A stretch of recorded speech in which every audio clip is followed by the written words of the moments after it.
All right, welcome back. We're going to talk in this lesson about who's eligible for remote therapeutic monitoring, who's covered, who's eligible, ultimately who stands to benefit the most. So I think the first thing we want to consider is, well, if we're going to provide the service, whether you're going to do it yourself or have the company do it for you, there's still going to be time, energy, money spent, right?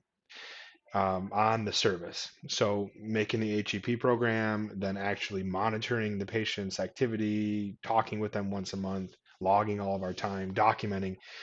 So I think it's important to recognize that you probably should be reimbursed for what you're doing. And so the first question is, well, what insurances are covering remote therapeutic monitoring?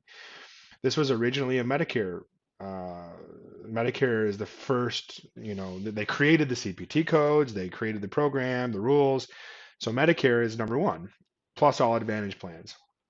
So we also bill Medicare secondary, but certainly Medicare Advantage plans, Medicare nationwide. Now the reimbursement is different per region of the country, but it's all very similar to what I showed you earlier. United Healthcare is also covering this nationwide in Blue Cross Blue Shield. Now, my recommendation is typically for a clinic to start with Medicare first, Medicare plus Advantage plans. And the reason I say that is because Medicare is consistent. Like the plans are consistent, the rules are consistent, versus the commercial payers are different by states, by regions, and they can be a little bit more complicated to kind of get going with. So I typically recommend starting with Medicare and then introducing the commercial payers later on once you feel comfortable. And really doing that like with the test. So test a couple people here. Do we get reimbursed or not? And then as far as who's eligible, Medicare states that remote therapeutic monitoring can be provided to any patient in scenarios where it's going to help the patient meet their goals, right? So if we think about that for a second, 70% of people nationwide are not doing their home exercise program. 70% are not completing a plan of care. Am this is going to be beneficial for the people that don't do their home exercise program, right? So for most patients, this is going to be a beneficial thing and they are eligible. Reasons why they wouldn't be eligible would be, let's say they don't have a device, they don't have a phone, a smartphone or a device. They don't have internet. They don't have an email address. They don't have technology. This has to be a software that they're using. So maybe they don't have the mental capacity to use the software, or they just don't have access. They don't have internet. So those are things that make somebody ineligible. Right now, with my private practice and all the companies we work with, where we do it for them in the country, we're seeing 75% of Medicare patients in a clinic on average are participating. So not everybody, but the majority, and it's helping them. It's benefiting them, the practice, as well as the patient. They're getting better outcomes. It's important to recognize that RTM is not a visit, right? So it doesn't affect, like if you get an authorization from an insurance company, it says this person has 10 visits. RTM is not a visit. It's considered ongoing therapy or sometimes therapy, but it's not a visit.